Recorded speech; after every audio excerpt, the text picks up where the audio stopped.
You're drifting off. Everything is quiet, and then your entire body slams awake like you just missed a step on a staircase.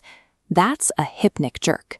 As you fall asleep, your muscles begin to relax, but your brain sometimes misreads that sudden loss of muscle tone as a physical fall, so it fires a massive jolt of electricity through your body to catch you. We tend to think of sleep as a simple, instant process. Your head hits the pillow, your brain flips a master switch, and you go from fully awake to fully asleep.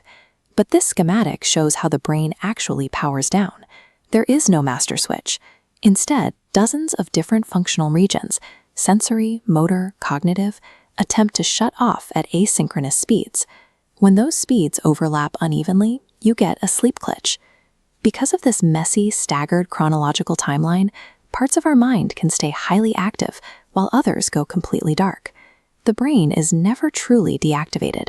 As we transition into the very first phase of sleep, the brain is supposed to execute a gradual, smooth muting of external sensory input. Curious, sometimes that process fails. Instead of a gradual fade, the auditory neurons misfire and discharge all at once. Your auditory cortex interprets this mass firing as a massive sound, a gunshot or a cymbal crash existing entirely inside your skull. It's a structural misfire known as exploding head syndrome. In other cases, the brain starts generating the neural activity associated with dreaming while the conscious mind is still partially awake. Visual and auditory signals bleed through into consciousness, resulting in hypnagogic hallucinations. Because these hallucinations occur right on the fragile edge of sleep, the brain fails to properly timestamp them as dreams. You hear your name called or see a flash of light in your bedroom, and you misremember the hallucination as an actual physical event. This sensory shutdown process is highly unstable. When a person experiences periods of high stress or severe sleep deprivation, the brain rushes the shutdown, making these misfires far more common. You hear things that aren't there, and you see things that don't exist. Human perception becomes completely detached from physical reality before we even lose consciousness. This chart tracks sleep stages. The timeline descends into a deep trough labeled slow-wave sleep, where the body should be entirely inert. But during a disorder of arousal, motor system activity spikes upward, activating movement controls, while consciousness remains offline at the bottom. This glitch creates phenomena like sleepwalking and night terrors. Because these occur during deep, slow-wave sleep rather than the vivid REM stage, the brain isn't acting out a dream.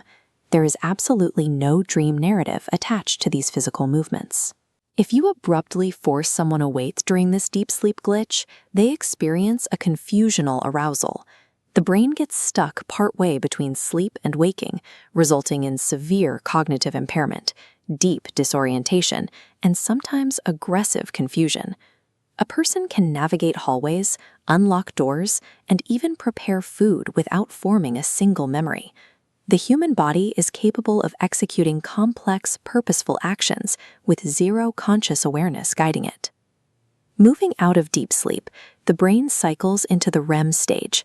Dreaming reaches its peak intensity, and the brain begins prepping the complicated sequence for booting up into waking reality.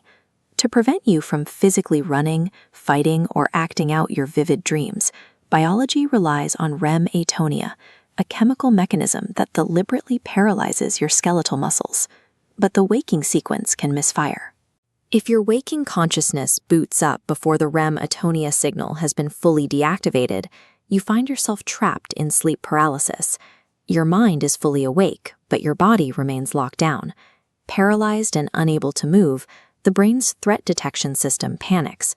Attempting to make sense of the physical restraint, it hallucinates a malevolent presence standing in the room to justify the paralysis. Sometimes the boot-up sequence tricks you completely. During a false awakening, the REM state runs a flawless, convincing simulation of you getting out of bed and starting your morning routine, fooling the conscious mind into believing it has already woken up. Even a successful awakening is rarely instant. For the first 10 to 30 minutes, a chemical called adenosine, which drives sleepiness, lingers uncleared in your prefrontal cortex. This causes sleep inertia, a period of lingering, measurable cognitive impairment. From shadowy hallucinations in the dark to severely impaired morning decision-making. The chaotic overlap of REM paralysis and groggy consciousness proves that our fundamental reality-checking systems are highly vulnerable during the boot-up sequence. Night terrors and sleep paralysis might feel terrifying, but they happen safely in bed. The actual danger lies in the glitches that strike while we are awake. Extreme sleep debt can cause microsleeps. These are involuntary, completely undetectable lapses where consciousness vanishes for a few seconds. The sleeping brain forcefully hijacks the awake brain, making this glitch a major driver of fatal road and industrial accidents. But not all sleep anomalies are negative. By understanding the transition into the REM state, people can practice lucid dreaming, taking deliberate, conscious agency over their sleep environment. Researchers scientifically verified this state using EEG monitors.